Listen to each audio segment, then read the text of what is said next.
자, 결론부터 말씀드리겠습니다. 올해가 바로 아이폰을 구입할 적기인 것 같습니다. 네, 반갑습니다. 심플입니다. 여러분, 아이폰 17 사전 예약하셨나요? 저는 일단 프로를 사전 예약을 했고 차후에 아이폰 17 기본형도 구입할 예정인데요. 솔직히 둘 중에 한 개만 구입하고 싶었는데 그래도 비교는 해보고 싶어서 두 개 다 구입을 할 것 같습니다. 아무튼 돌아와서 이번에 무려 4가지 모델이 나왔죠. 기본형, 초슬림 아이폰, 에어, 그리고 프로와 프로맥스까지. 근데 문제는 매년 아이폰이 나올 때마다 정말로 고민되는 것, 과연 어떤 모델을 구입해야 내가 후회를 하지 않을까? 이건 어쩔 수 없이 매년 고민하게 되는 문제인데요. 그래서 오늘은 제가 아주 솔직하게 아이폰 17 시리즈에 대해서 정리를 좀 해보고자 합니다. 일단 아이폰 13이나 14, 15를 쓰시는 분들은 이번이 아이폰을 구입할 정말로 적절한 시기라고 생각을 하고요. 또 아이폰 16 쓰시는 분들 고민이 필요할 수도 있지만 구입할 만한 메리트도 있다고 생각을 합니다. 그리고 갤럭시에서 아이폰으로 넘어오고 싶으신 분들 이번에 정말로 괜찮을 수 있을 것 같고요. 오늘 영상은 단순히 스펙을 나열하는 것이 아니라 여러분들의 상황별로 어떤 모델을 구입해야 할지, 또 개인적으로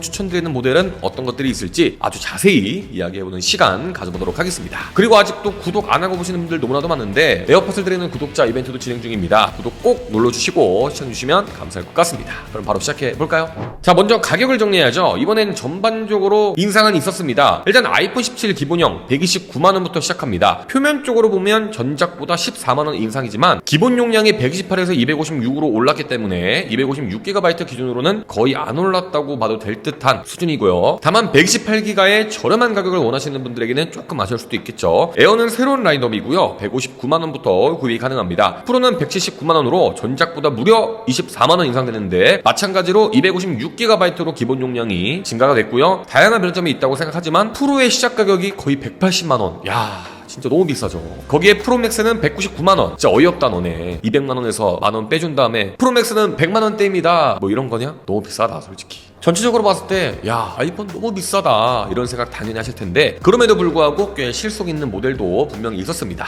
아무튼 아이폰 17 기본형부터 살펴보면요, 이번 기본형 정말로 프로급 기본형입니다. 이번 아이폰 17 기본형은 야, 이게 기본형이 맞아? 할 정도로 업그레이드된 부분이 많았는데요. 일단 드디어 120Hz 프로모션 디스플레이가 탑재가 됐고요. 이제 정말로 부드러운 화면을 기본 모델에서도 즐길 수가 있겠죠. 게다가 3000니트의 밝기와 셀막 실드 2도 동일하게 적용이 됐고요. 칩셋은 프로 칩은 아니지만 그래도 동일한 A19 칩이 탑재가 됐습니다. 그리고 정말로 중요한 게 후면 카메라가 48메가픽셀로 통일이 됐는데 프로도 이번에 모든 후면 카메라가 48메가픽셀로 통일이 됐죠. 물론 기본은 듀얼 카메라, 프로는 트리플 카메라라는 거. 그리고 전면 카메라까지 동일하게 18메가픽셀로 업그레이드가 되면서 뭐 일상적인 영역에서 두 모델의 차이는 크지 않을 것 같습니다. 물론 줌을 넣은 상황이라든가 다양한 기능들은 당연히 프로가 더 많겠죠. 저장 용량은 256GB로 시작을 하고요. 색상은 라벤더, 세이지, 미스트 블루, 화이트, 블랙 총 5가지입니다. 일단 아이폰 17은 이런 분들에게 추천드리고 싶습니다. 모든 분들에게 추천드립니다. 너무 잘 나온 것 같고요. 심지어 아이폰 16을 쓰시던 분들도 17로 갈아타도 될 정도로 이번 아이폰 17 기본형 잘 나왔다고 생각을 합니다. 지금까지 프로를 구입했던 가장 큰 이유가 뭐였나요? 물론 나는 끝판왕 아이폰을 사고 싶어 이런 분들도 계셨지만 기본형이 60Hz 너무 말도 안 되는 거였죠. 게다가 카메라도 차이가 꽤 많이 나는데 이번에 카메라랑 디스플레이 차이가 정말로 확 좁혀지면서 야, 이제는 기본형만 사도 충분하다 이런 생각이 드는 것 같습니다. 특히 아이폰 13, 14, 15 유저들 그동안 프로로 넘어갈까 아니면 계속해서 기본형을 살까 이런 고민하시는 분들 많았잖아요. 그런 분들 굳이 프로로 넘어가지 마시고 아이폰 17 기본형만 사셔도 정말로 큰 차이를 느끼실 수 있을 것 같습니다. 그리고 개인적으로 13, 14, 15 프로 유저분들도 17 기본형으로 가셔도 충분히 괜찮을 것 같고요. 다만 16 프로에서 17로 가기에는 조금 애매한 감이 있다 이렇게 정리를 하고 싶습니다. 그리고 갤럭시에서 아이폰으로 넘어오고 싶으신 분들 기본형만 쓰셔도 프로급 성능을 이번에 누려볼 수 있으니까 아이폰 입문자분들 무조건 기본형 사시는 것을 추천드리고 싶네요. 결론적으로 아이폰 17 기본형은 처음으로 프로랑 같은 기능을 갖춘 기본형 이렇게 정리를 하고 싶네요.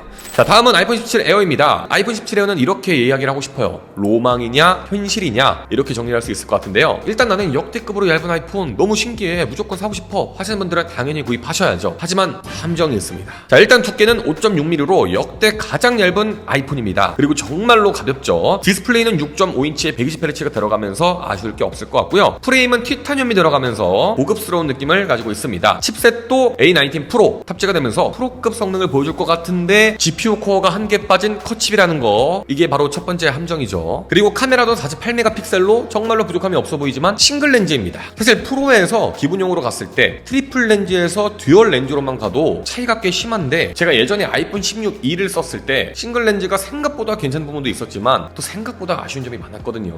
이 정도 가격의 싱글 카메라 좀 애매한 것 같긴 합니다. 그리고 가장 큰 함정 바로 배터리죠. 가격은 기본 기본용보다 비싸지만 배터리 타임은 3시간 정도 더 짧다고 하는데 배터리가 얼마나 걱정이 되면 전용 배터리 팩까지 만든 것을 확인할 수가 있습니다. 색상은 스카이블루, 라이트 골드, 클라우드 화이트, 스페이스 블랙 이렇게 4가지로 출시가 됐고요. 가격은 159만원인데 일단 디자인만 봤을 때 제일 신기합니다. 물론 프로 라인업도 변화가 컸지만 일단은 새로운 라인업이잖아요. 일단 나는 좀 유니크한 느낌이 좋아 하시는 분들은 에어 좋은 선택이 될 수 있을 것 같고요. 나는 일단은 얇고 가벼운 게 최고야 하시는 분들은 에어가 좋은 선택이 될 수 있을 것 같습니다. 사실 요즘 스마트폰이 정말로 많이 무거워지면서 자다가 얼굴에 떨어뜨리면 와 너무 아프잖아요. 누워서 오래 핸드폰 하다 보면 손가락도 많이 아프고요. 그래서 가벼운 것을 선호한다, 또 얇은 것을 선호하시는 분들에게는 좋은 선택지가 될 수 있을 것 같습니다. 다만 159만원이라는 가격에도 불구하고 카메라도 좀 아쉽고요. 배터리 성능도 많이 아쉬울 수도 있기 때문에 웬만하면 아이폰 17 에어 같은 경우는 사전 예약하지 마시고 저희처럼 일단은 구입하는 IT 유튜버들이 사용하시는 것을 충분히 본 후에 배터리 타임은 어떤지, 또 사용하면서 체감 성능은 어땠는지, 또 문제점은 없는지 확인해 보시고 구입하시는 게 어떨까요?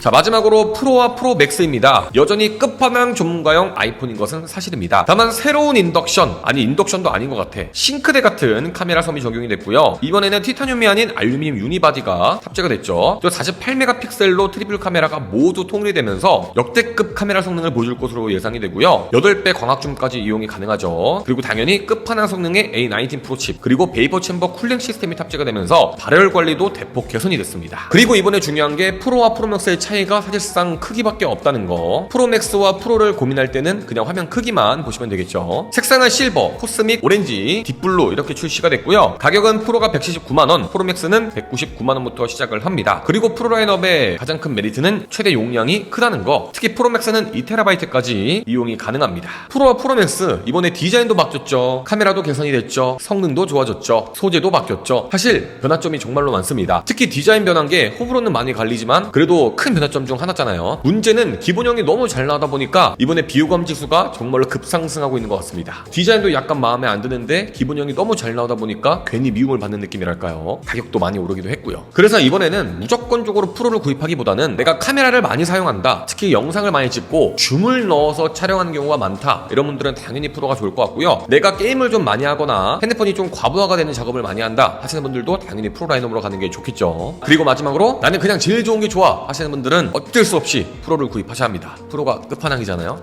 자, 마지막으로 한눈에 정리를 해볼게요. 일단 기본형 정말로 강력하게 추천드리는 기본형입니다. 아이폰 14나 15 유저나 갤럭시에서 넘어오시려는 분들에게 강력 추천드리고 싶고요. 아이폰 16 유저라면 고민이 조금 필요하지만 주사율, 카메라, 배터리 때문에 충분히 넘어올 만한 메리트가 있습니다. 에어는 얇은 끝판왕, 감성, 휴대성을 최우선으로 하시는 분들, 또 새로운 라인업을 쓰시고 싶으신 분들, 즉 얼리어답터 분들에게 정말 추천드리고 싶고요. 다만 배터리가 조금 문제일 것 같은데 에어 전용 보조 배터리도 출시가 됐거든요. 가격은 좀 괴랄하긴 한데, 야 근데 보조 배터리까지 같이 구입하면 거의 프로 맥스급인데요. 에어는 신중하게 고민을 하시는 게 좋을 것 같습니다. 프로 라인업은 여전히 끝판왕 아이폰입니다. 카메라도 끝판왕, 발열 관리도 끝판왕, 또 고성능 작업하기에는 역시 프로가 최고입니다. 콘텐츠를 제작하시는 분들이나 카메라를 많이 사용하시는 분들, 또 게이머 분들에게는 제일 좋은 선택지가 될 수 있겠죠. 마지막으로 프로 맥스, 큰 화면과 2TB 옵션까지 필요하다면 맥스가 정답입니다. 정리를 하자면 가장 무난하고 추천드리고 싶은 것은 당연히 기본형이고요. 에어는 얼리어답터이신 분들만, 프로는 끝판왕 아이폰이 필요하신 분들만 구입하시는 게 좋을 것 같습니다. 여러분들은 어떤 모델이 가장 끌리시나요? 사실 이번에 아이폰 17 시리즈 정말로 선택의 폭이 넓어진 것 같은데 선택할 만한 아이폰이라고 생각을 하면 오히려 선택의 폭이 좀 좁아진 느낌이 들기도 하는 것 같고요. 기본형이 너무 잘 나왔어. 프로랑 기본 라인업, 또 기회가 되면 에어나 프로 맥스까지 실물 리뷰도 빠르게 준비해 볼 테니까 구독해주시고 기다려주시면 감사할 것 같고요. 현재 에어프를 드리는 구독자 이벤트도 진행 중입니다. 고정 댓글 참고하셔서 구독자 이벤트도 많은 참여 부탁드릴게요. 제 채널이 규모가 큰 채널이 아니다 보니까 당첨 확률은 확실히 높습니다. 아무튼 오늘 준비된 영상은 여기까지고요. 오늘 영상이 아이폰 17 고르시는데 조금이나마 도움이 됐으면 좋겠고, 여러분들은 가장 마음에 드는 아이폰이 뭔지 댓글에 남겨주시면 감사할 것 같습니다. 저는 다음에 더 좋은 영상으로 돌아올게요. 그럼